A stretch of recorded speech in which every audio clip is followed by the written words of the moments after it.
अध्यात्म विज्ञान कोई धर्म या संप्रदाय नहीं है, ये स्पिरिचुअल साइंस है जो कुदरत के कानून पर आधारित है। ये विज्ञान पूरे ब्रह्मांड के सभी रहस्यों को उजागर करता है और जीवन के सभी पहलुओं को समझने के लिए एक नई दृष्टि देता है।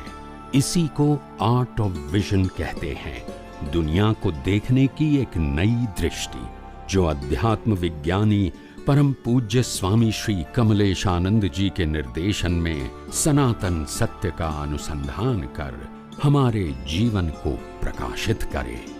जय सच्चिदानंद। दुनिया आम ज चालवानी आम ज चाले छे, एमां कई फेर पड़वानो नथी। आपणे व्यक्तिगत रीते आपणुं काम काढी लेवानुं, आमां बीजुं कई करवानी जरूर नथी। राम पण सीताने मूकीने चाल्या गया, मोक्षे गया, सीता हजू अहींया छे, समझाय छे। महावीर पण चाल्या गया, एमनी धर्मपत्नी अहींया छे। मुक्तिनो मार्ग ए व्यक्तिगत मार्ग छे, ए फैमिली प्रॉब्लम नथी, समझाय छे। ए व्यक्तिगत मार्ग छे। मारे आ संसारथी मुक्त थवुं होय तो मारे जागवानुं छे। घरमां बीजा जागे के ना जागे ए मारो विषय नथी। जागे तो it is well and good, ना जागे तो मारे ना जागवुं एवुं नथी। मारे मारा माटे जागवुं। सीता अहींया छे यमचंद्र वाળો तो प्लीज ये मारो एक सवाल। हाँ, राम मोक्षे गया અને સીતાજી જો અહીંયા છે, સીતાજી મોક્ષે જશે ક્યારે જશે? રાવણ તીર્થંકર થવાના છે। રાવણ જ્યારે તીર્થંકર થશે, 12મા તીર્થંકર કે 13મા નંબર તો ગમે તે હશે, મને બહુ યાદ નથી અત્યારે। હા, પણ જ્યારે રાવણ તીર્થંકર થશે ત્યારે સીતાજી એમના પ્રથમ ગણધર બનશે। જેમ મહાવીરના ગણધર ગૌતમ સ્વામી હતા, એમ રાવણના ગણધર સીતાજી થશે, પ્રથમ ગણધર, રાઈટ હેન્ડ કહેવાય। તીર્થંકર ત્યાર પછી વ્યાખ્યા પહેલા બતાવી પડશે। તીર્થંકર કોને કહેવાય, ગણધર કોને, એ જ ખબર ના હોય ને। આ બધો વૈષ્ણવમાં આવડે। તીર્થંકર કોને કહેવાય? તીર્થંકર કોને કહેવાય કે જેને પોતાને કેવળ જ્ઞાન થઈ ગયું છે, એનો આ છેલ્લો અવતાર છે।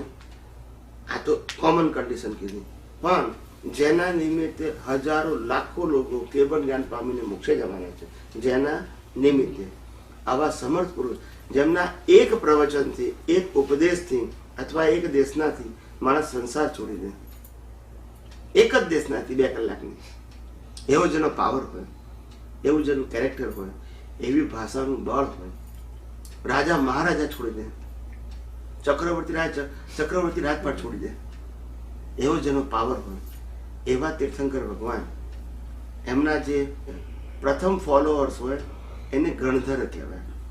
એ ભગવાનની ડાયરેક્ટ વાણી ઝીલે, ડાયરેક્ટ। પછી જે એમ લોકો આવે 5, 7, 10 ગણધરો પાવરફુલ બનવાના હોય, નૈમિતિક નિમિત્તો એટલા, ત્યાર પછી બધા ગણધરોથી પામે, તો એ ભગવાનની વાણી ઓછી થઈ જાય। સીતાજી તો કે એમ કે ભયમાં સમય ગયા છે, તો એ તો ઇતિહાસમાં તો એવું જ હોય ને બધું, એક પ્રતીક એવું। બરાબર।